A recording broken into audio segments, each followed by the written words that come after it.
we there? Yes. Ready to go? Hello, everyone. Thank you for coming. I need to get an approval for the agenda for September 18th, 2025. Carl? What? I move to approve that. Second. Thank you. All in favor? Aye. Oh, no. Are we still here? Are we good? Sorry, I pressed the minimize button. We're all still Okay, here. we're though. all still here. Okay, so I need the approval for the minutes for June 26th, 2025, because it's been that long. I'll make the motion to approve. Thank you, Brian. Second, Second that. everyone? Aye. Good, good, good. Okay, all right, we're done. Public comment. Oh. Nobody? Okay. All right, so community partner updates. I'm so excited. It's been so long since we've come together, and we're going to start with Mr. Vogel from the Columbia Economic Team. I hope he has a lot to share about wonderful, wonderful things happening in Columbia County. Wonderful, wonderful. No pressure, though. Don't disappoint me. Thank you. Thank you, Madam Chair. Can you hear me okay? Can you hear all right? Yep. Okay.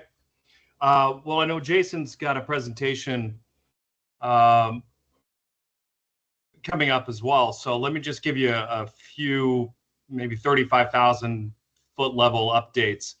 When you have a change in state agency administration, often, as it should happen, they do listening tours and they get out and about. They don't always come here, but we had the opportunity to meet with the employment director, who was the keynote at our annual meeting.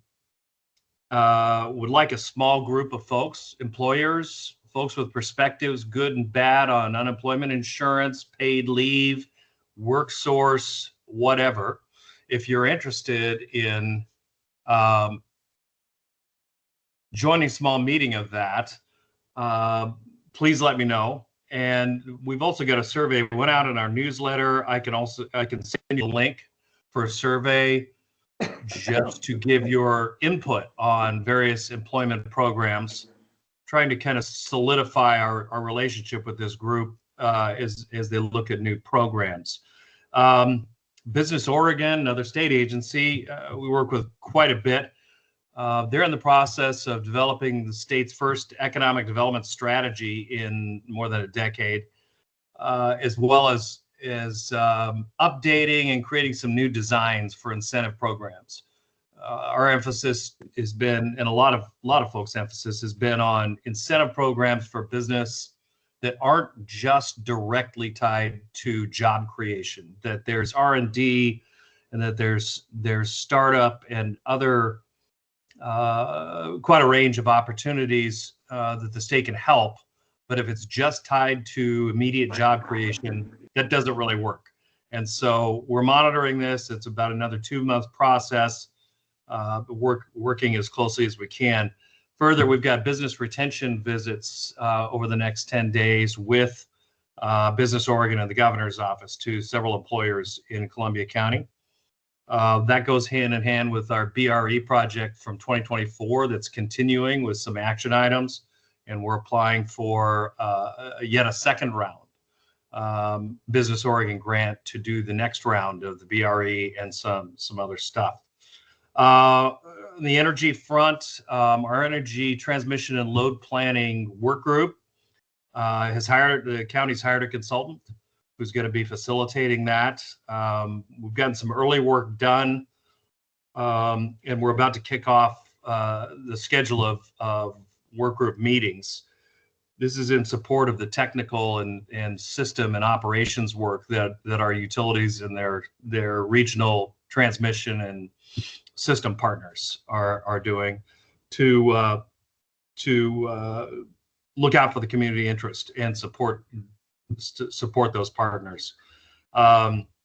We've got multiple interests right now. There's an RFP out by PGE for utility scale solar, and they're looking at 3 sites in unincorporated Columbia County. And so we're working with folks to see if they can They got to work deals with landowners. That's the bottom line. The Arcadia Mill in St. Helens, the PSA is still in effect. They got their PPA back from DEQ, and the closing of that transaction with the city was delayed because Arcadia decided to option additional property to build a converting mill. So they're going ahead and moving forward with that. That would almost double the employment. I would say end of September, early October is probably now the date for that. And in terms of workforce training and even higher level training, it's been a decent month for Columbia County and Scappoose, really. PCC OMIC held 2 of their micro-credential classes out here, focusing primarily on Columbia County residents and Columbia County businesses, essentially paying students to skill up. 100% graduation rate in both classes, and I think about an 80% offer rate from the employers that we set up the interviews for. And OMIC R&D had its internship kind of finale a week ago, and they had 19 interns. A number of you, I'm sure, have seen their internship presentations each year, each class. 8 of those 19 students were from Columbia County, and 3 of the instructors now are from Columbia County. So we're starting to see OMIC R&D and PCC OMIC really start to have an effect locally, not just regionally. Those are kind of the higher altitude things. I know Jason's got a good presentation for you, so I'll just call it. Any questions? I have a question. So the Arcadia Mill, they're expanding their operations to include a converting facility. Is the converting facility, wasn't that the Cascade Tissue? Wasn't that the prior partnership? They will build a new one. This will be adjacent. They won't have to transport the product. And so what they're doing is optioning additional property adjacent to the paper mill in St. Helens, and they'll just convert it right there. Okay. And then when we chatted in June, when all of us chatted, of course, you said that there was somebody who was looking at Cascade Tissue? There was. Okay, I heard you. And there is again. It's a very, very kind of use-built facility. It's the brokers are not finding it's an easy property to move, and it's a screaming hot deal for purchase. There is a bit of a tax liability on it because their enterprise zone exemption was clawed back, and that rests on the facility. So there's kind of a steady trickle, but there is not a lot of direct investment going on right now. Between tariffs and just some economic uncertainty, folks are holding their cards close, and we're not seeing a lot of RFIs from the state or from GPI, who we get a lot of those from. And folks are holding pat right now. Big investments are not being made. And did you say something about Project Spice and I missed it?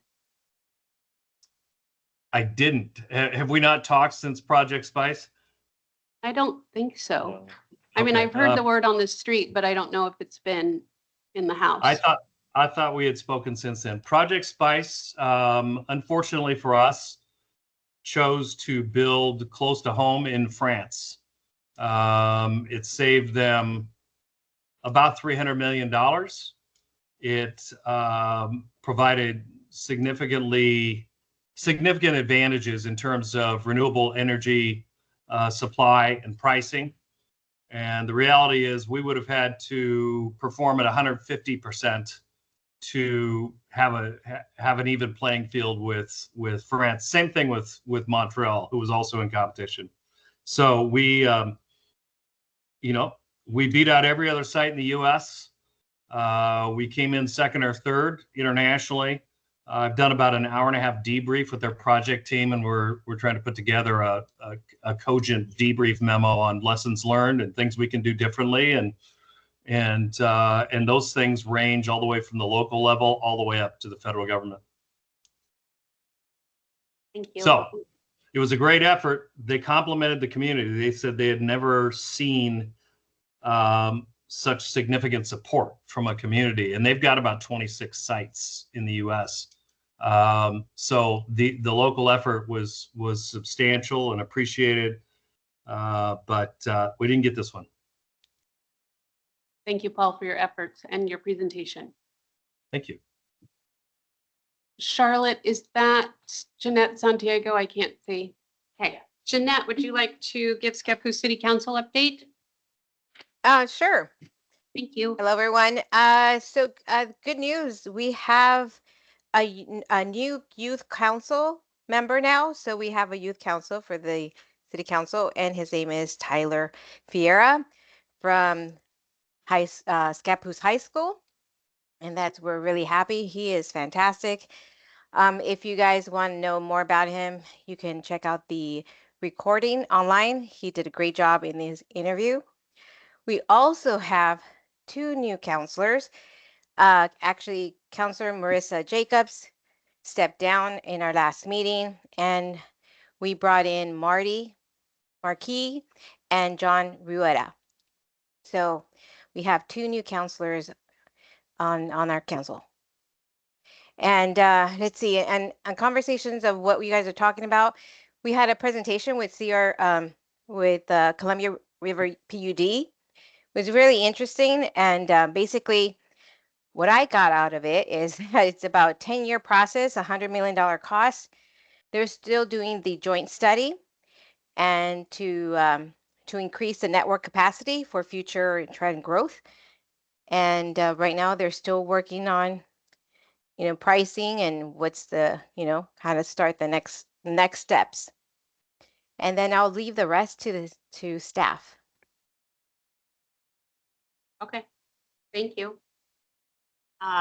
No Casey today for Columbia County, no OMIC, no PCC, but we do have our very own Nancy Word. So excited to hear what you have to say. No. What? So nice. Oh, all right. I'll sit up here like a big girl. So a couple of interesting happenings at the port. One is we're having a meeting next Wednesday, specifically about the marina. We'd love to have you come and join us. We're going to be doing a presentation about our current challenges and current opportunities at the marina. We are hoping to get a good turnout from the public and from our partners. So if you're available at 6 o'clock next Wednesday, please join us. Do you have snacks? Well, of course, we'll have good snacks. Well, then obviously I'm coming. It'll be great. And speaking of the marina, it appears as though the new owner of the paddle company is going to be taking over before the end of the year. I mean, before the end of the month, sorry. Oh, good. Yes. And Cody is a really energetic, well-prepared, educated person who we think will do a very good job of not only continuing the good business that is already there, but enhancing that business. Fantastic. Yeah, it really is. Hope you have I'd love to have him come and introduce him to you here, because I think he's a person that we could all benefit from his energy joining our community efforts. Yeah, we'd love that. Yeah, we would too. And the other good news is that our new business at the Scappoose Airport, American Jet, which bought the big hangar building, Is that has, organs? among other things, Okay. yes, they've also added firefighting to. Now, I'm not exactly sure what they mean by that. I don't know if they're transporting people or if they're transporting equipment, but I just recently learned that they have branched out into that effort also. Apparently, they've been doing it in Southern California, and now they're also thinking or planning on doing it here in Oregon too. So once I know more, I'll let you know. But they have, before they've even really become fully operational, they have already leased an additional building at the port. Nice. What the building that we used to call the Sherpa building, then it became for a short time a company that did drones. And once it became available, they snapped it right up. So yeah, it's I'm also anxious to have them introduced to you and to the community. They are planning to have an open house sometime soon, and so I'll keep you apprised of that. Thank you. Yeah, you're welcome. Any questions? All right. Active listeners, people. And Columbia River PUD, hello. Make it scintillating. Well, let's see what I can do. All right, so the PUD board approved an overall rate increase of 7.6% at their September board meeting this week. Well, that's That- bad to know. That Thank will you. go into effect on April 1st, 2026.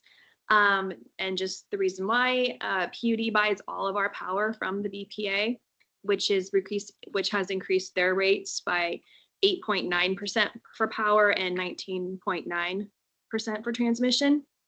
And this is the main driver for why the PUD's having their rate increase, along with inflation, rising costs of labor, materials, and equipment. But we would like to note that PUD's residential rates are still 49% lower than PGE's. And the average PUD customer saved $1,134 in total savings in 2024. I'd love to see how you were able to get to that average. And then, as alluded, Michael and Brandon, or was already mentioned, they presented to the results of our recent Portland area reinforcement study at the Scappoose City Council meeting on Monday. This was the joint area study with local utilities and the BPA to see what upgrades are needed to increase transmission capacity for potential new industry in the Portland metro area, including Columbia County. And as is correct, it's going to cost about $100 million to upgrade transmission capacity in just the Columbia River PUD service territory.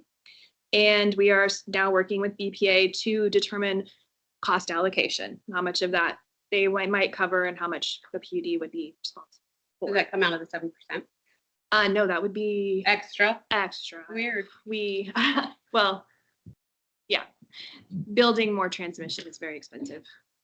So to be determined. Okay.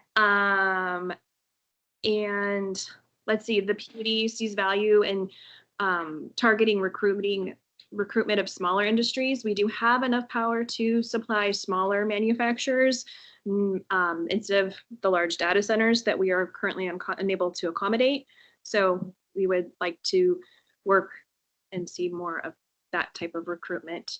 Have we had large data centers look at us? I think there's been inquiries, but we do not have the capacity for that. Some of those take like 100 megawatts. What? When would we have? When we upgrade the transmission lines, which would be the $100 million. Yeah, This was what she just said was $100 million. yeah. So we have to figure out at least 10 years or more. We mean, it would be, we have to figure out costs first and then who's paying for it and how. And there's a lot of moving pieces with BPA. Yeah. And good news, we have Public Power Week is October 5th through the 11th. And we invite you all to join us for our annual Customer Appreciation Spaghetti Dinner at the Columbia County Fairgrounds Pavilion, Tuesday, October 7th at 5:30 p.m. Tickets are free for PUD customers, limited to 500, and you can pick up your ticket at the PUD office in Deer Island. Or I also do have a few with me if you'd like to attend. Let me know. Did the art contest already close? So the calendar contest, Yeah. the photography Yes. is going to Yes, go we have to pick online one. for voting in October. And so that'll be for online voting soon. And Okay. then the coloring contest, I believe the winners are going to be announced soon. And whoever, I think that we invite the families of the coloring contest winners to come to the dinner as well. And they get prizes. So, yeah. You're a winner. Um, Everyone's back. Couple questions. Is the 7.6% on usage or on base fee or on both? Well, that would be the average. So there's more details on the breakout. So it is 7.6%. Rate Uh, increase okay. across the board, but then the different things are broken out. Now, for businesses, in the past, you've increased the base rate so that small businesses pay more than houses do as a base rate. Here, What are we doing there? Just a second. I came prepared. Oh, Awesome. So, so the overall 7.6 rate increase, do you want me to go through all of it, the residential? no, just No. broad What are you strokes looking is for? fine. He's fine. Yeah. Industrial? Well, whatever non-residential is. Businesses, whatever. Small Yeah. general Service, irrigation, large general service and industrial. I'm not sure. Yeah. Oh, don't worry about it. It's not that important. Okay. But yeah, there was, everything was increased some across the board. It's on our, if you want more, it's all in our packet on our website and our board meeting materials, if you want more details. Thank you. Yeah. One other question. So, if it's gonna cost $100 million and the ratepayers are gonna have to pay for a good chunk of that. Well, we haven't we don't know determined that that yet. Yeah, We're still no. waiting to see You exactly. see, okay. What Yeah, the okay. BPA is going to determine, so we don't know. We I have, was gonna say, maybe we don't need a data center. we don't know exactly what, that's gonna be at this Okay. time. We're still waiting We're to hear just back. working on apartments right now, not go to data center. Okay. But seems to be the trend, I guess, nationally. That's kind of those types of businesses are using a lot of power. But so that's what we're trying we're saying that maybe we can't serve those types of things right now, but we can still serve our small manufacturers. We have plenty of power for those. Thank you. Thank you so, it was good. Okay. It was good. All right. It was super. Yeah. All right. Thanks. Bless and I guess. Jeff, you've got big shoes to fill because hers was really great. I'd like to say I'd like to never see a data center here. Okay, well, good. For the record, Jeff and Brian. So we finished summer reading. We had more school age kids complete than ever before with 40 hours of reading. Obviously we did movies in the park, and it doesn't seem to matter what the weather is, what the temperature is, nothing. There's always about 200 people showing up. That's fantastic. Could be 100 degrees outside, could be cold, doesn't matter. Okay. Upcoming, we've got the two Willie Bloughton events, Friday and Saturday. Friday in Clatskanie, Saturday here. What did you call him? I'm sorry. Willie Bloughton, Oh, local okay. author. Okay. So he's doing an evening with Willie Bloughton at Clatskanie in Birkenfeld, and then doing a more informal group at the Senior Center on Saturday. Fantastic. And the next big event that we'll be doing is the Kids Marketplace, which is in November. And that's going to be at the Senior Center this year too, because we just don't have the space for it at the library. So we'll have probably 40 or so kids vending in I call it the banquet room. It's the bingo room at the Senior Center. Okay. What are they going to vend?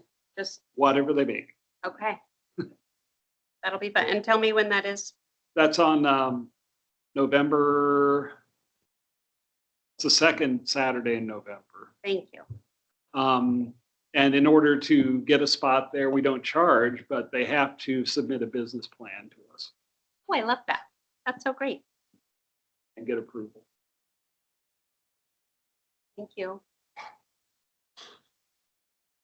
Laura's got a lot of items. Okay, I do have some updates for you all. All right, so we should hear back on our downtown improvement plan grant that I submitted sometime late next week. I did send it out to the grant manager early as a draft to get feedback and got really, really good feedback on that preliminary review, so I'm hopeful. Our region, our ODOT region did get the most applications of any region, so it is definitely going to be quite competitive. And then I just wanted to thank the 6 community partners that wrote really strong letters of support, including CET, Colpack, OMIC, the Port, Scappoose Historical Society, and Jeff from the library, so that was fantastic. On the 50-year plan, we do have another work session coming up September 30th. That will be with Council Planning Commission and the 50-year plan advisory committee. Staff will be looking for final guidance on which parcels to rezone as part of that project, as well as which areas for UGB expansion so that we can finish up our analysis. And then I don't know if I've mentioned to this group before or not, but St. Helens, probably about a year and a half ago, applied for a community pathways grant through ODOT. That will fund a 30% design plans for a trail between Scappoose and St. Helens. They did get that grant. It's going to kick off soon. Go ahead. I see you have a question. Don't we have that? It's called Highway 30. This would be ideally off the corridor of the highway. This be along the water or? That's a great question, and I don't know. Yeah, so I know that they're wanting to use, obviously, any existing easements that they can, because acquiring right-of-way would be extremely expensive. It's also going to go through, as you can imagine, some wetlands and other areas, which I'm sure we would like to avoid. So anyhow, all that to say, they have wrapped up contracting, and it looks like the kickoff for that will be sometime in October. Each jurisdiction, so St. Helens, Scappoose, and Columbia County would be sending 4 to 6 representatives to serve on that committee, the planning committee for this grant. So if any of you have any interest in that, let me know. Probably council would be blessing, whatever group that is that goes. So let me know if you have any interest in that. And then the city, just to catch up yes, interest? Okay. I'll make a note of that. Just for your general, yep. Carl wants to do it too. I have one more information. Don't put my name down. What was that? More information. They're all in. More information. They're all in. Okay. I'm not in. Okay. Brian's not in. Okay. I will provide more information. Thank you. Yes. Time you bet. commitment is really low. Yeah, Right. absolutely. Yep. Okay, noted. Got it. Let's see, Shop. the city has issued 15 new home permits, just so you're aware. We're having some new homes come online here shortly. Those are all in the Dutch Canyon Phase 4 subdivision. That is a 32 lot subdivision. We're averaging issuing about 3 home permits a month is what they're wanting. Yeah. So They're going up like they're going up. salt boxes Yeah, so fast. yeah, they're going up fast. I leave in the morning and there's a new house by the afternoon. Salt box. We also have So, the Huser and Buxton subdivisions under construction for roads and utilities. And then we will be issuing construction permit approval soon for Habitat for Humanity's 10 lot subdivision to support townhomes. I wanted to let this group know that the Ofstad self-storage facility, which was an application for a rezone from light industrial to expanded commercial, as well as site development review approval, was approved by council on August 18th. And so that rezone is now in effect. And we're just waiting for their construction documents so that they can get started on that. Under planning review, we have a 14 lot subdivision to support townhomes off of Maple Street. This is the same site, if you were here with the city at that time, that was previously approved for our first cottage housing development, which apparently did not quite pencil, so they went back to the drawing board. Now they're proposing townhomes. We also have a 2-acre annexation under review, and it would also involve a 2-lot partition off of Southeast Elm Street. And last but not least, one of the EDC goals was to support hotel development. So I just wanted to bring an update on that. Scappoose Hospitality Group, it has entered into a purchase and sale agreement with the port for a property. It is lot 3 of the Aero Business Center off Wagner Court. So they are putting together their land use application, the first step of which is to attend a pre-application hearing or a pre-application meeting with CDC staff. And I checked in with them this morning and it sounds like they'll have that application package to us tomorrow by end of day. So typically we schedule those within 10 days of receiving the application. So that should be underway soon.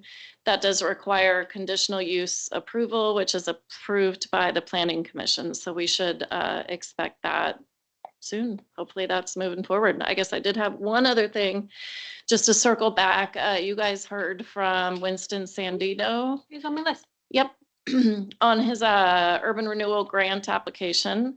And so there's been emails back and forth. He's submitted a few items, in which case we still don't feel that we have the information you all asked for.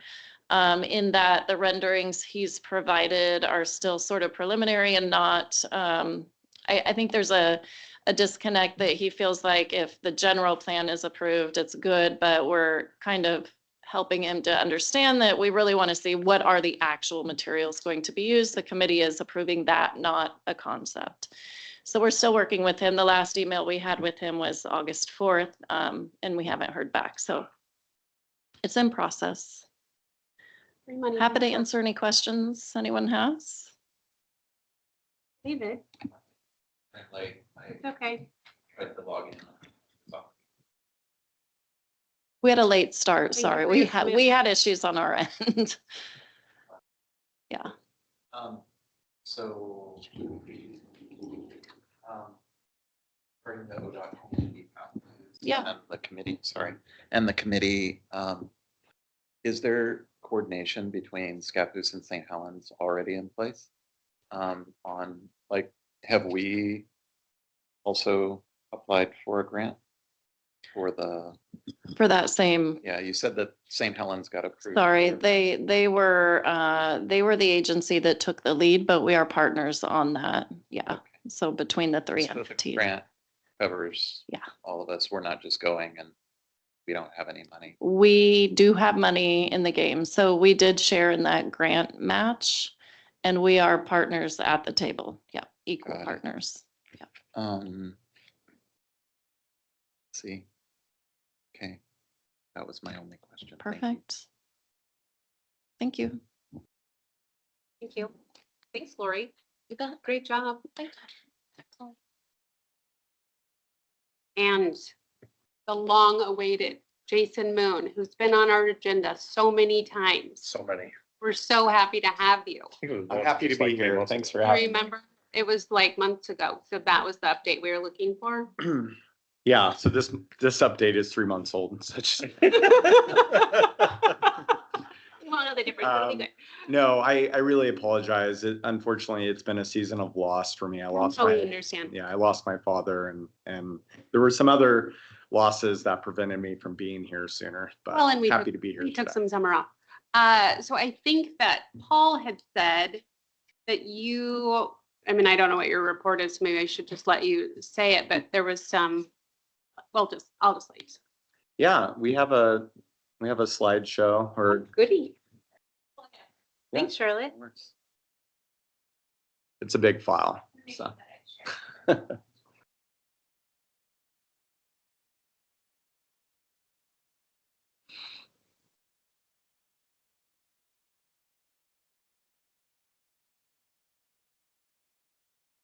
Yeah, you can scroll up.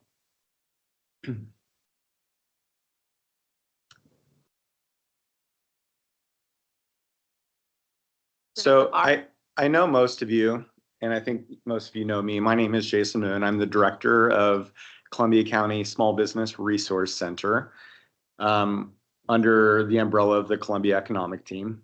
I'm also going to talk about some of our other small business initiatives that are under that same Columbia Economic Team umbrella. But one of them is Grow Greater, which started off as a St. Helens centric program, but we've expanded it throughout the entire county. Next slide.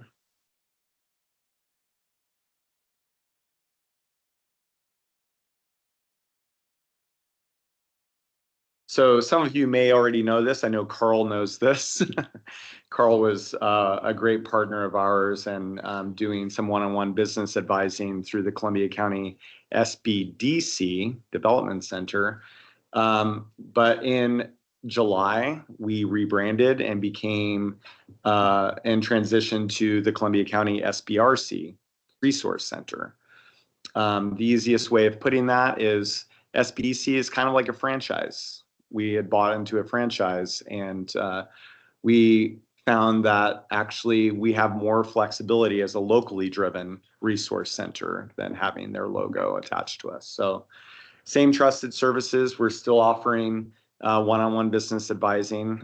This allows us to have expanded flexibility and more local control.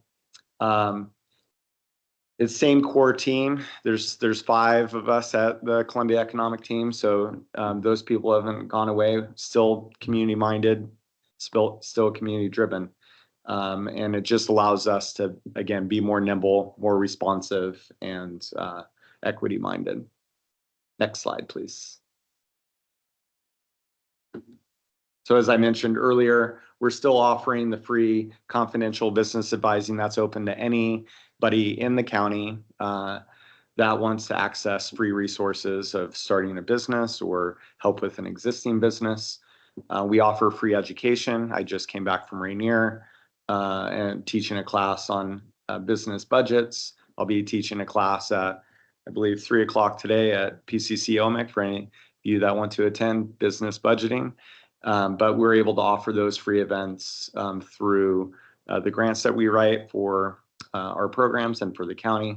And then we pride ourselves in being really a resource connector for businesses and entrepreneurs here. Next slide, please. There's some pictures of maybe some familiar faces there. Myself, Sierra Trass. Sierra runs our Keep It Local program. Also moonlights with me under the small business team and helps put together social media, some of our programming.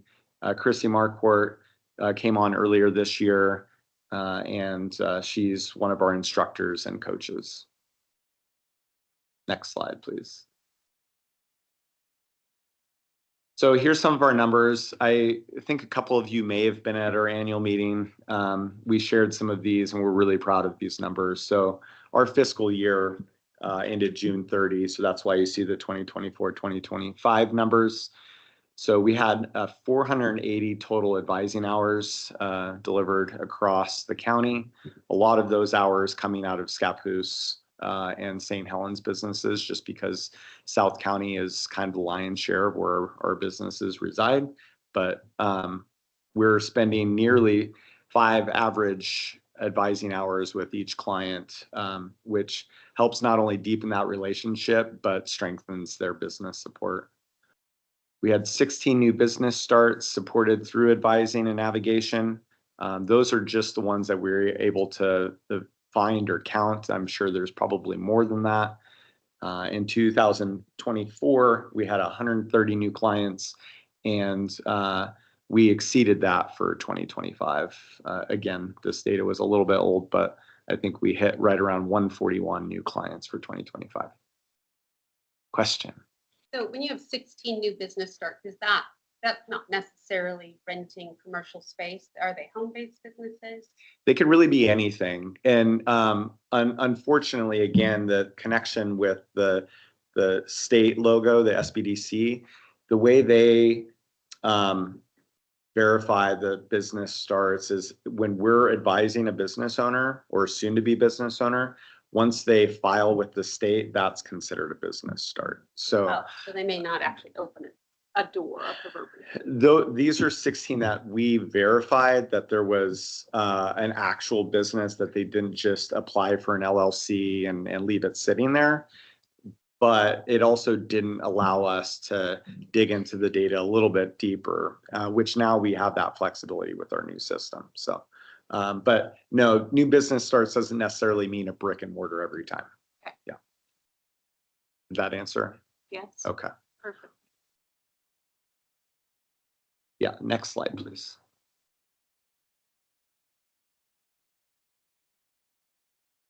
So this is sort of the year in review. We had over 350 small business clients served. We hosted 26 workshops. The Munch and Learn series is what I'm teaching today. Again, those are free to our clients and made possible through partnership here in the county. And we, over the course of the SBDC life, we had 4 part-time advisors that we were able to help expand their expertise across the county, not only here in Scappoose, but all the way to Vernonia and Clatskanie. Again, really the high touch content is around that one-on-one advising. That's where we find the most value and support. But we are able to expand guidance for businesses who are looking to market themselves, get permitting through city or state or county. And a big one is capital access, is helping our business owners navigate what it's like to get a loan, become lendable, access to grants and so forth. Oh, and we did host the first ever Columbia County Small Business Resource Fair, which we're really proud of. We were able to host that at the John Gum Building. And it was really a chance for entrepreneurs to connect not only to resources here in the county, but we had state and federal partners there as well. Next slide, please. So this sort of what's new, what's next. Again, our goal was to have less red tape, and we achieved that goal. We're looking at creating more impact and obviously a stronger local economy. So these last couple of months, we've been transitioning from the Oregon Small Business Development Center network regional model. They're sort of gobbling up the smaller rural centers and having them report to metro areas. And again, we really like our local approach of keeping it here. It's why we started it here. We feel like it's meant to live here in that decision making. We launched new branding, new intake system this summer, and we're exploring new alternative rural and local oriented funding sources. Again, that access to capital is one of the biggest challenges for our business owners, and we've been getting really creative on how to get them access to more. We're also, now that we're not with the network, we've been able to expand our relationships and deepen those relationships, not only with Business Oregon, but the Entrepreneurs Network, OEN, which I'll talk about here a little bit, Accelerate Women, Reinventing Rural, and again, deepening those relationships with our local lenders. Next slide, please. So if you have your phone, want to set up a business, want to talk with me, there's the QR code. There's our new URL that takes you directly into our intake system, and we feel like it's pretty seamless and actually an upgrade from what we were having to use before.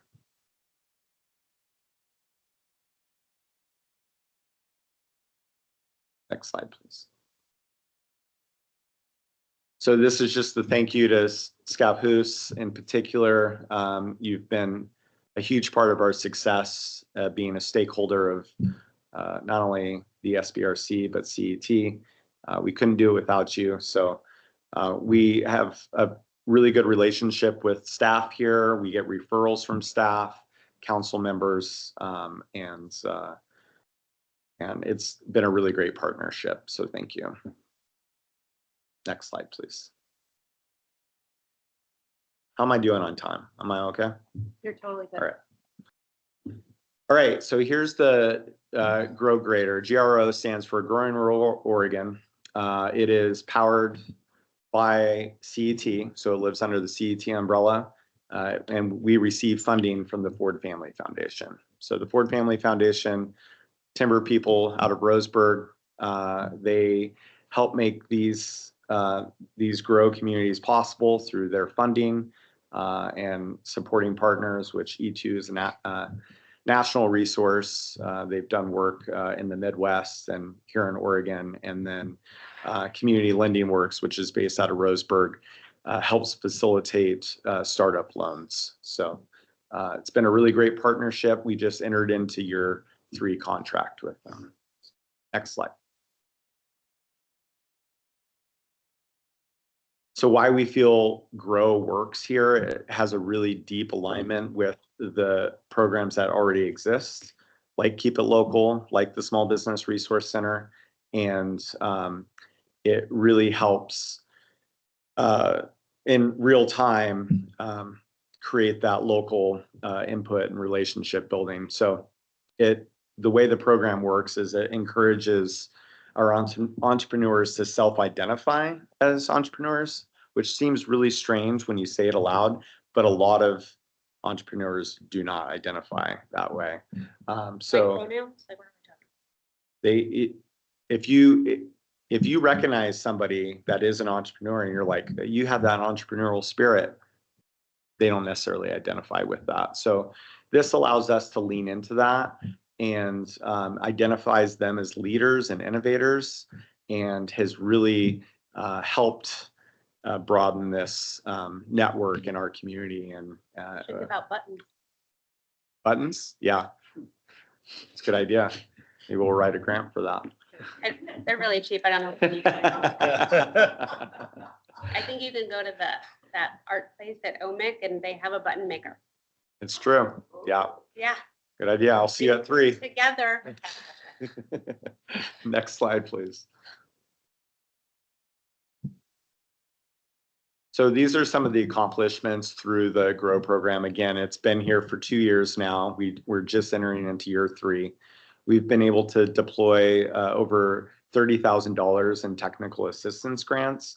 So that allows our small business owners to get access to CPAs, accountants, attorneys, marketers, any of those TA providers. Helps remove a barrier for them with this matching grant. And initially those grants were up to $5,000. So we're able to deploy quite a bit of money. And not only did it help the business owner that was leveraging the grant, it helped the business owner that was providing the services. So we're really proud of that number.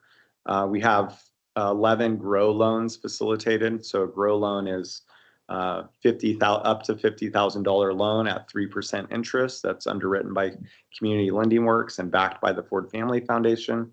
So nearly every one of those 11 loans had leveraged the full $50K, which brought our total to $550,000 in direct funds to business growth. We were able to facilitate and deliver 5 e-commerce classes. We host those on our YouTube channel.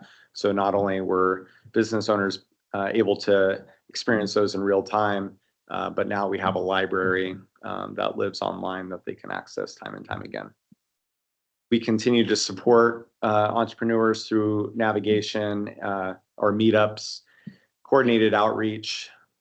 That all dovetails really well with what we're doing under CET with the Small Business Resource Center. So it is metrics driven. We are supporting capital access, job creation, long-term planning, all of those things. So we do track those metrics and report those back to the Ford Family Foundation. So because we're city of Scappoose, how many businesses necessarily do you serve here? I know you're Columbia County reach, but Yeah. specifically to Scappoose. To these numbers or to the Ish. Yeah. So I know that at least 3 of those GROW loans were deployed here in Scappoose. It might be 4. And I would say probably close to half of the 30K was deployed here in Scappoose. Again, the lion's share is between here and St. Helens. We do have a few businesses in Vernonia and Rainier and Class 9 who have leveraged some of these programs, but So as far as I hear the funding your small business as a business owner, I should have a button. I know that that's always challenging, but are there other challenges that business owners are facing when beginning to start their business? Besides technology, yeah, I mean, I don't know if we Only have speaking- enough time for all the only challenges, speaking but to the city of Scappoose because that's Yeah. where we are. Yeah, I think the major challenges are access to capital, and navigating regulation. So that's not necessarily unique to Scappoose, but to be honest, we have challenges sometimes. Like massage place or different regulation? Regulation, permitting, and stuff of that nature. I'll give an example. We're working right now with Scappoose staff. Lori's been great with a childcare provider, trying to build a larger facility here. That's a challenge. So it's not just unique to Scappoose. She has to go through a lot of other hoops, whether those are state or county, and we're helping her navigate those things as well. So, yeah. Is that helpful? Okay. Yeah, next slide, please. So this is the what's new, what's next for GROW. We just were approved for year 3 funding. There were other communities that were identified in the state by the Ford Family Foundation that are not included in the program anymore. We are. I was in Klamath Falls last week for the GROW Gathering conference, and I'm really proud to say that we were the strongest of the 3 communities, especially when it comes to deploying capital here in the county. We did take a short pause while we were doing the application and evaluation process, but we did have a kickoff last month, and we plan to have more outreach and meetups that are happening here shortly. So, As the Economic Development Committee, is there anything that we could do to make this a more business-friendly environment for your clients? yeah. All the hard questions today. These are big questions. I think that a lot of times it boils down to regulation and permitting when it comes to when we're talking about cities and EDCs and stuff of that nature. I think also just being able to see that we're here and refer business owners over to us is a huge help, not only for I think the city, but for the business owner. And that way we can help them navigate some of these things, because we do act as an advocate and a liaison. So I think that's where you guys could be really helpful as well. On that note, I don't think I heard an update. From the surveys that came out, there were a couple of task force. I think one of those had to do with not helping navigate regulation. Is there anything moving forward with those groups? Yeah. So that was the BRE. Yeah. Yeah. And so I don't have an update on that. Yeah, it's just probably. But I can just talk high level. Okay. So there's been task force teams assigned to each of those things. So there's a regulation team. There's I'm blanking on all the identified areas, but downtown one, there was a. Yeah. So those teams are meeting, I believe the cadence is like every other month. Yeah. Oh, yes. In regards to the regulation one, Carl, I know that Sierra is applying for a grant that would help fund bringing someone on board to basically coordinate with each of the jurisdictions and compile the data as far as their individual regulation process. And then creating that one sheet that we had talked about during that meeting,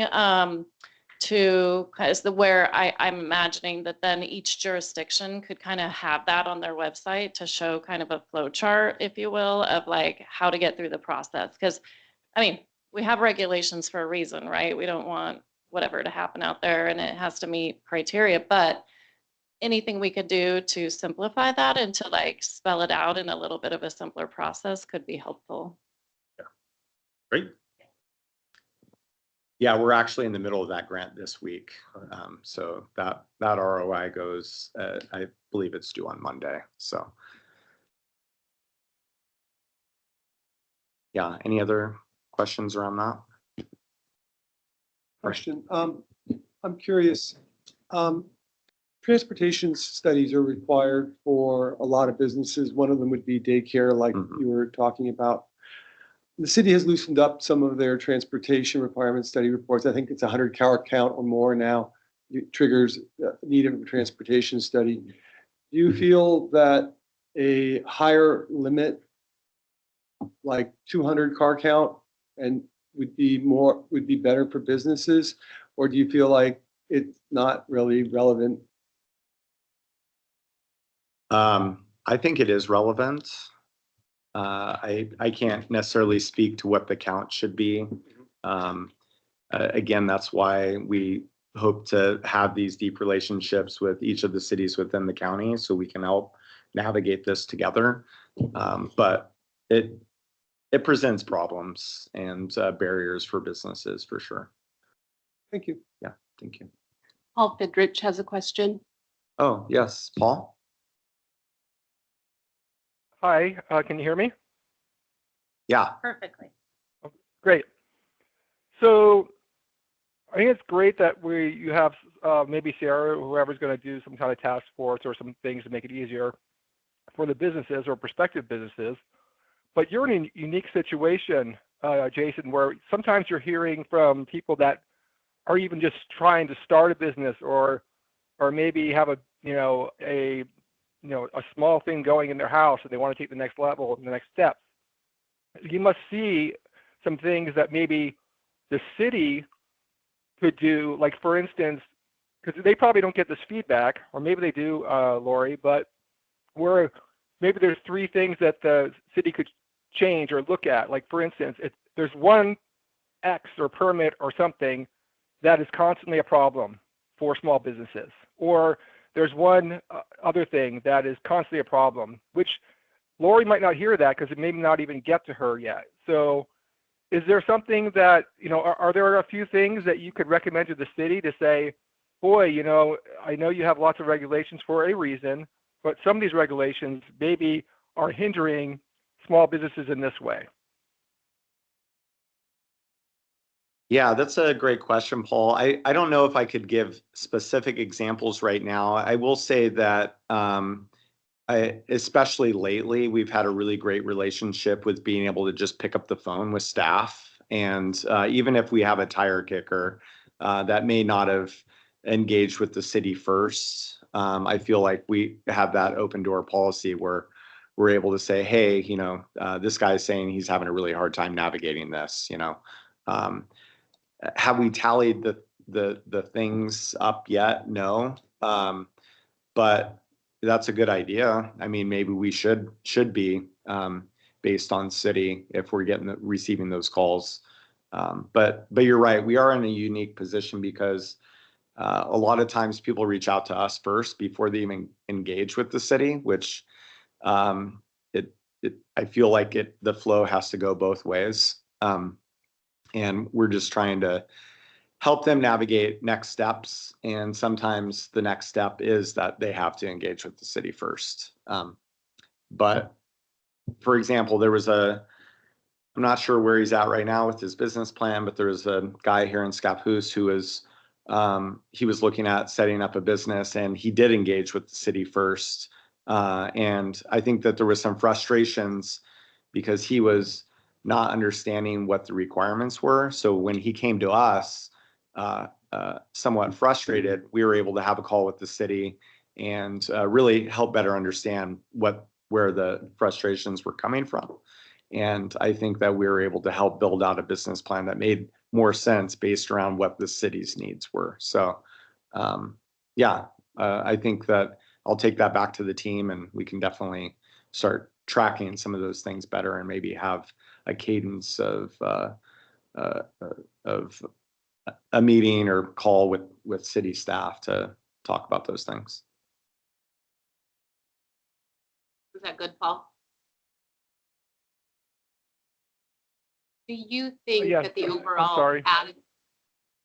do you think that the overall attitude for business owners coming into the city of Scappoose the city of Scappoose is open to new business and it's easy to start a business here? Do you think that's the overall attitude? I know that only 3 of your 16 were here, but If I'm honest, I would say that's not the overall attitude. this is what we want to talk about. please share this part. Yeah. We And want to be more business friendly. it's not necessarily because Scappoose is doing it wrong. Suggesting that. Yeah, it's more around maybe St. Helens is doing it differently, or maybe Rainier is doing it differently. How could we do it differently like our other partner cities, neighbor cities? sister Yeah, cities? again, I think it's more communication around that. I don't want to say that other communities are desperate, but maybe they're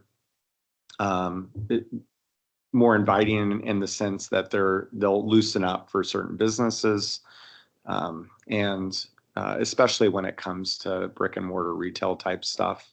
Easier to get to, yes. Yeah. But I feel like that's changing, and that 3.5 years ago, it looked and sounded a lot different than it does now. And again, I credit that to staff here, really trying to get to a yes. Yeah, it seems that, we've been sitting here for 10 years, and if we look at new businesses that we've had in our community, I mean, there's not been a ton. So I would hope that you would provide that input as to why. Is it that we just don't have people that want to do it, or is there a barrier? Because St. Helens seems to have a lot of things happening. Yeah, I think it's a different synergy. Again, I don't think we have enough time for the whole conversation. But, Excuse me, Chair. oh yeah. I don't know if you guys can see, Paul Valga has had his hand up for a while, and then I do have a question after. Oh, we couldn't see. Thank you, Jeanette, for letting us know. We could only see the slideshow. Hey, Paul.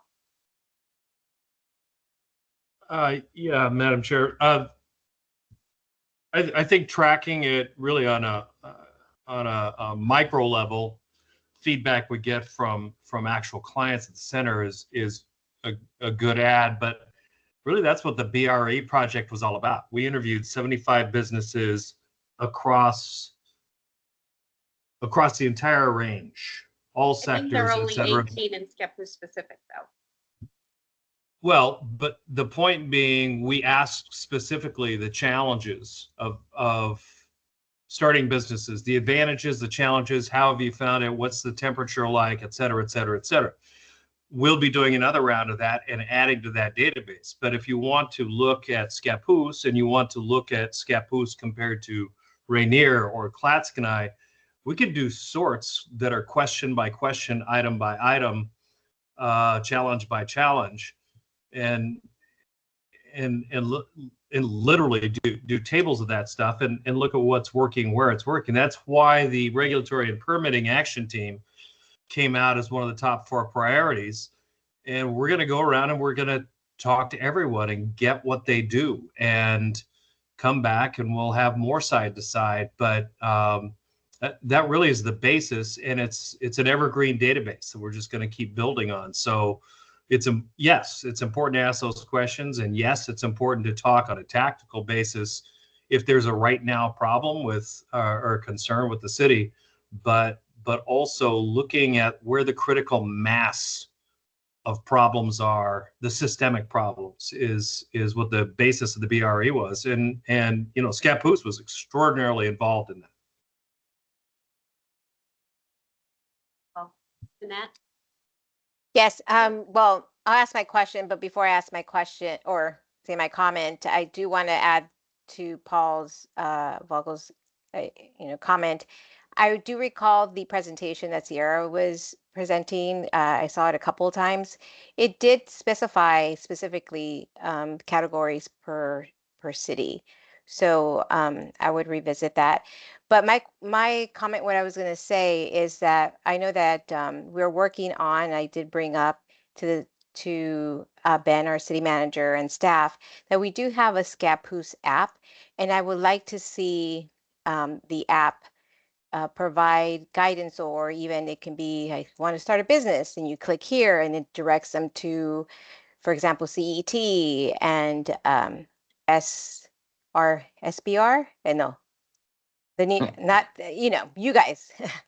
I still am not used to the acronym. So that's something that the city is working on, but that's something that we can work with our partner CET and you, Jason. Just to let you know what's going on. Yeah, thank you, Jeanette. Is the app, is that a city app? Yes, it is. City of Scappoose. If you guys okay. don't have, downloaded, it's not up to date, but we're working on it. Okay. Yeah, and to go back to the BRE, I thought the question was around businesses that weren't captured there, new businesses. I thought that's what Paul Fidget was asking. That's what I was addressing. But absolutely, we can provide that BRE data, and we're about to enter into the next phase of that. What it didn't do is interview people who didn't start a business because. Right. Right. Yeah. Is there ever an issue specifically to Scappoose where there's a space issue? We don't, like St. Helens has all, they have buildings. We don't. So is there ever a space problem for here specifically? Like, we'd love to put a restaurant here, but there's no place to put a restaurant. Yeah, that's happened. Know of multiple instances where they wanted to be here. There wasn't a space that was big enough for them or fit their needs, and ended up finding a space elsewhere. Without naming names, can you give us like a small smatter of what kind of businesses have not done it? Like restaurants? Restaurants, retail. Restaurants and retail are always at the top there. Primarily. Yeah. When you say size, it said that not big enough space, are they looking for 5,000-10,000 square feet or what kind of size are we talking about? It could be really anything. It could be 5,000, 8,000 square feet. It could be 1,200 square feet. So bigger stuff. Yeah. Yeah. But sometimes, yeah, it's just about finding the right size. And even, I mean, there's a shortage in other communities too of ensuring that we're finding the right fit.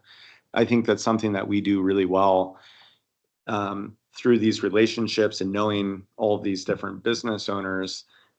It's a little bit of chess where, maybe there's a space that opens up over here that would be a good fit for this business to move into. And now we have an open space for this business that only needed the 1,200 square feet. And now they've been able to capture the 5,000 square feet. So being able to move around pieces and identify and sort of curate in a way. So that being said, do you have some kind of like broad overview of who the commercial landowners are? And do you call the commercial landowners and say, hey, we have a business that are looking for a space? That was another one of Brian, do the you get groups. the call? Huh? That was another one of those groups. Yeah. In general, I've not received any calls from the small business group, but I did talk to Paul a while back. He was looking for the daycare people for a temporary location because they were thinking of building on their existing site. I declined because of it's just my buildings aren't set up for daycare. Yeah. We don't have play areas. We don't have. Well, not daycare, but other businesses. I mean, No, you I- and George both have a large amount of commercial space. Yeah, And should be on Jason's radar. Yeah, I haven't got calls other than that. Yeah, I do have a space available, by the way. let's talk. As do I. Let's talk. Excuse me, Chair. I don't know if you guys Yes. can't see us, our hands Jeanette. raised. Hello, Question for Jason. Are you guys still doing the co-working space at the John Gunn Building or for businesses that not necessarily need a storefront, but would like to have a place like a co-working space? Yeah, it's not officially a co-working space. I do invite clients in because we do have access to that space. We have a couple small offices, a shared space in the middle there, and a glass conference room. So that's always an option for clients if they want to be able to come in, set up their laptop, working on a business plan or whatever it might be. They have access to that space through us. Okay, thank you. So, Christine? I just want to follow up my first question to Jason. Is Yeah. that okay? Yes. Yeah, so Jason, so bottom line is the Economic Development Committee, the fact of the matter is that you're saying that we're much harder to work with than the other peers in Columbia County, I think is a huge red flag for us. And it's not that quote unquote we're doing it wrong, but we need to be doing it better. And we look to you to somehow help us with that, whether it be, I'm not sure, the data collection or whether it be, you know, a workshop or something, but it just seems that it's something that's not being addressed because we need to be more aggressive. We look at starts, the number of starts, and you know, you're saying, oh, restaurants and retail, that's probably our worst starts, you know, as a city. And what can we do about it? I guess that's the questions that we have to ask as the Economic Development Committee. So maybe we can ponder ways to get some solutions. Yeah, I mean, I have a few ideas around that. Obviously, it's this is my first time presenting, and I know that Paul and other members of CET have been in front of you before, and I may or may not have been copied on emails to Brian about spaces, but when we first started the center, we were very much head down, trying to just serve every client that was coming through the door. And I feel like our approach now is head up. So we're really trying to be heads up and in this work that we're doing and having these conversations and ensuring that, you know, you guys feel good about Scappoose, the work that's being done here, that we're as a resource center serving the business owners and entrepreneurs the way they deserve to be served here in Scappoose. So I agree, Paul. I think that there's room for growth and opportunity here. I think the point that we all want to make is, as the Economic Development Committee, that's the point. And so we would like to make sure that we are partnering with the small businesses if we can be a resource for them, like we're all business owners. So take advantage of us. Yeah, absolutely. I'll collect your cards after this. And you'll exchange it with the button.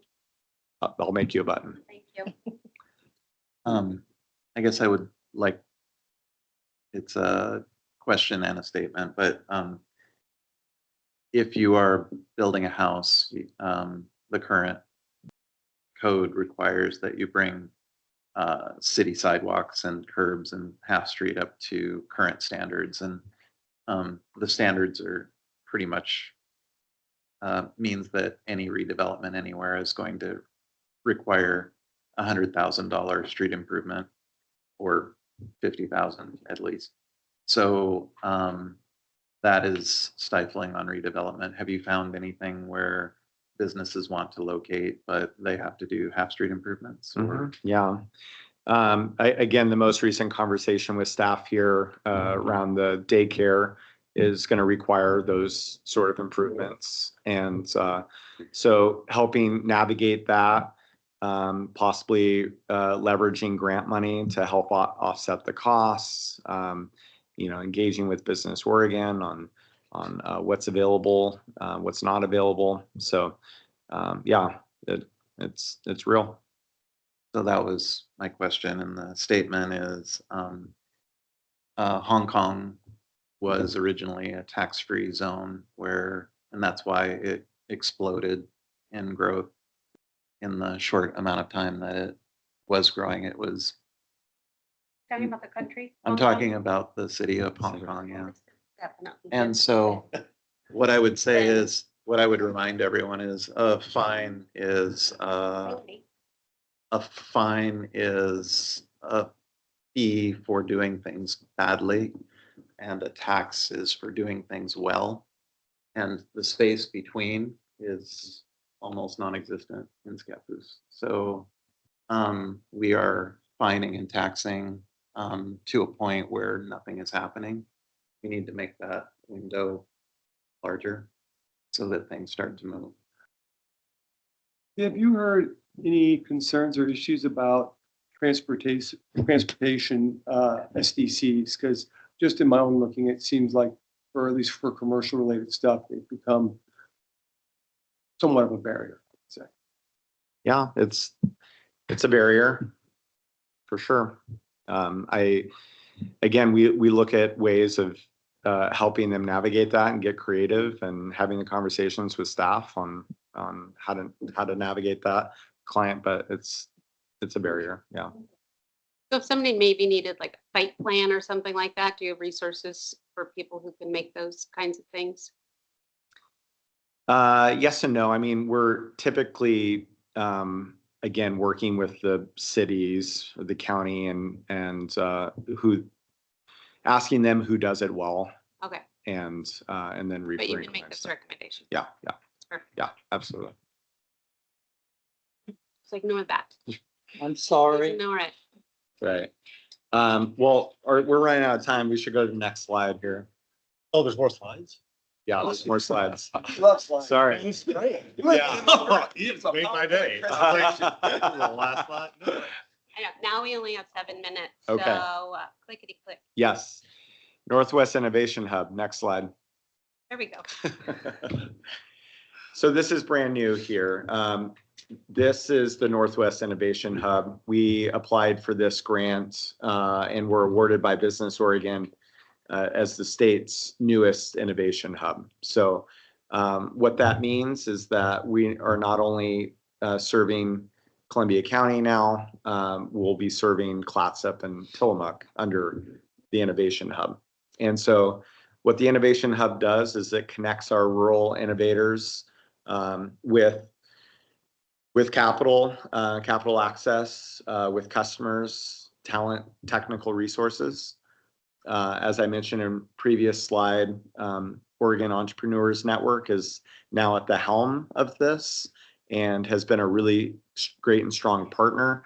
And I'm excited for our county and especially Scappoose, given its proximity to the metro area, of this new relationship with OEN. So next slide.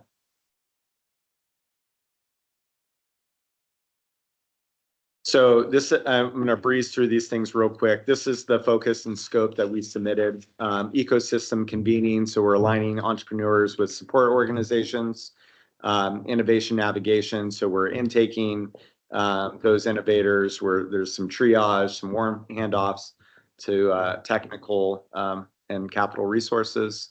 Commercialization support, so go-to-market coaching. There will be an advising piece and coaching piece of this. Pilot partnerships, procurement pathways, more access to capital and grants. This is what I think I'm most excited about, because now we have this pipeline for not only state and federal programs, but more private capital, angel investors, stuff that we really haven't seen out here in the county. Rural access, so there'll be pop-up advising throughout the county, throughout each of the counties. And keeping office hours and virtual programming to help reduce barriers. And I know there's going to be a lot of questions. I'm going to get through these slides and we'll do the questions. Yeah. So here's the near-term launch plan. So right now we've stood up the intake system, and that dovetails really well with what's already happening with SBRC. We're going to be publishing this sort of who to call partner map, not only for Columbia County, but for Clatsop and Tillamook counties. We're going to pilot 2 innovation sprints. So there'll be the market validation, and then we'll do sort of this pitch readiness sprint. And then we'll be hosting quarterly innovator roundtables across each of the counties with industry and community partners. Next slide, please.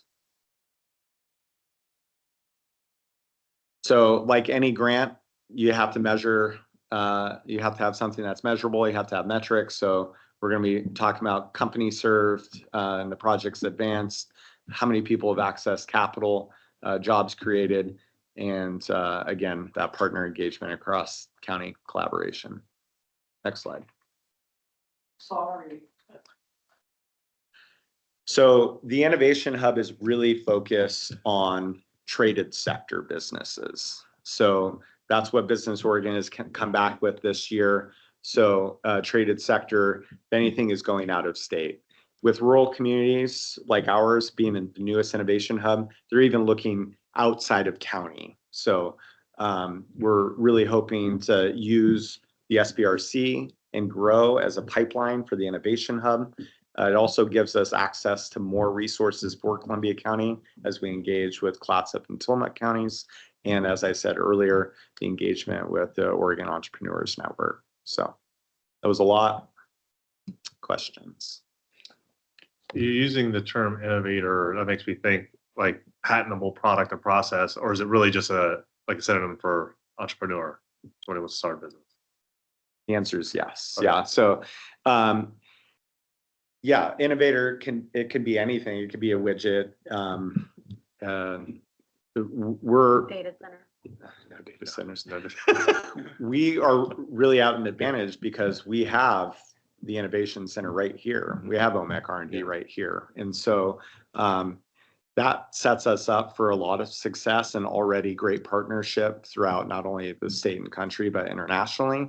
And I think that just based on the phone calls I had yesterday with other hub directors, they haven't even been to OMEC R&D yet. So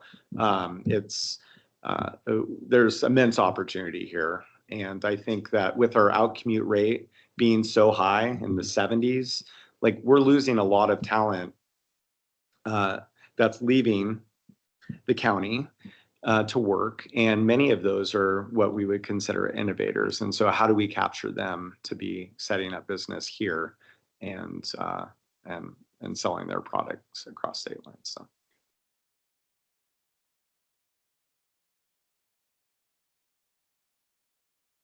You had questions. No, I mean, it's the same question. Just different way to say it. Are we done with slides? Are we done with? we're done with slides. Thanks. So what would be the single biggest impediment to business formation in Scappoose primarily? Do you think historically, just looking back, what's the hurdle that Money, is not? space, government, what is it? Yeah. Again, we can reflect back on the data from the BRE and I think it again goes around regulation and permitting is a huge one. Space is another thing that can hinder Scappoose in a lot of ways, just available commercial space. We may have a few, but again, is it the right fit and the right size for the right business? When you say regulation and permitting, what are you referring to, Brent? Mainly? Yeah, it could be anything from SCCs to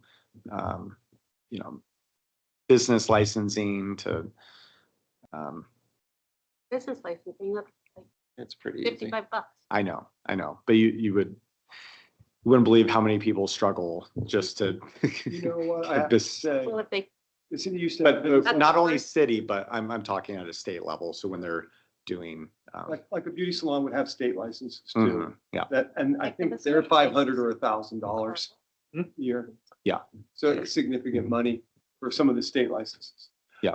But even the city business license, which I don't consider huge, it's an emotional issue. Part of the issue for business formation, in my opinion, talking to a lot of tenants, part of it is structural issues, space, finances, government regulation. But part of it's also, landlords are the worst. But part of it is also emotional. And so when you get hit with a $75 business license fee, the money isn't significant. They're just like, I'm trying to bring something good to this community. Why are they charging me to do that? So there's an emotional element to this too, that can be We a can talk about that. barrier.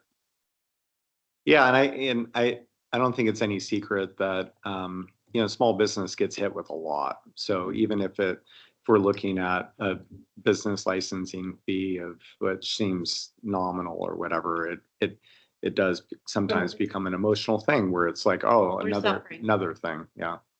We're but- suffering. Suffering, No, he's. small business. What I'm hearing, it's like there's so many things all over, but what I think actually is the knowledge is that an individual has an idea, wants to start a business. They don't really have the knowledge. Where do I go? How do I do this? Yes, we have you, they don't know they don't know about the SBRC. And so I think one of the things that would help is if, as a city, is if one more thing to sponsor, but, invested in more marketing and knowledge for people on a more regular basis. Because if we can give people the knowledge, then when they go for that $75 business license, they're going to understand the process. Hey, you don't just have the money, you have the business plan. So then you understand what you're going to reap through that. And it's also like, the LLC or sole proprietorship, it's all of that. And I know that's what your organization offers. We just have to be able to push that out more to get people to get to you, to get that knowledge they need to be successful. Yeah, absolutely. Well, I just have a really quickie out with Judy. I think 20 years ago when I started my business, I didn't start it in this county, but I think to get my business license, I had to go through a program like yours. Really? Yeah. Okay. Yeah. I know that you probably are doing this electronically or digitally as well, but do you have like a QR code or something on the Scappoose City business application? So like when they make application to be in the city, they have a sheet, they're looking at it, additional resources, and your name's there, your picture. We do not, but yeah. I think Susan should send it out when she does the applications. We are listed on the city website as a resource, but as far as on applications, individual applications, we're not. But we I would think that's a great idea. we would love that opportunity. As Economic Development Committee Chair, I think we should do that. Yeah. Can you do that after we're done? Hard done is 34. That's it. Any more questions? Jason? Okay. Jason, thank you so much for your Thank you. presentation. We Yeah. appreciate you and the information. We would hope to see you more regularly. I would love that. That would be really awesome. Yeah, maybe even if it's just in the update section or whatever. But I would come back and present as often as you would have. So when you do have a small business that needs help navigating in Scappoose, whether it be through city or just in Scappoose, like use us. We're so eager. Okay, Okay. sounds great. Thank you all. Thank you. Going on to the next meetings, October 16th, Well, the 23rd. that's wrong. Quick clarification, the next meeting will be October 30th because NJ and I will be at a planning conference, the 16th. Halloween, are we doing costumes? The 30th isn't Halloween. You can dress We can up. still do costumes. I can't wait. Yeah. Sweetheart, this isn't a costume. Different. So, the So- 30th, November 20th, and December 18th, unless Brian Rosenthal cancels December 18th because he has 6 children. I cancel December 18th. Thank you. Okay. That's it. Thanks for That's coming. an official vote. Bye, Zoe. I don't have the authority. Bye, Zoe.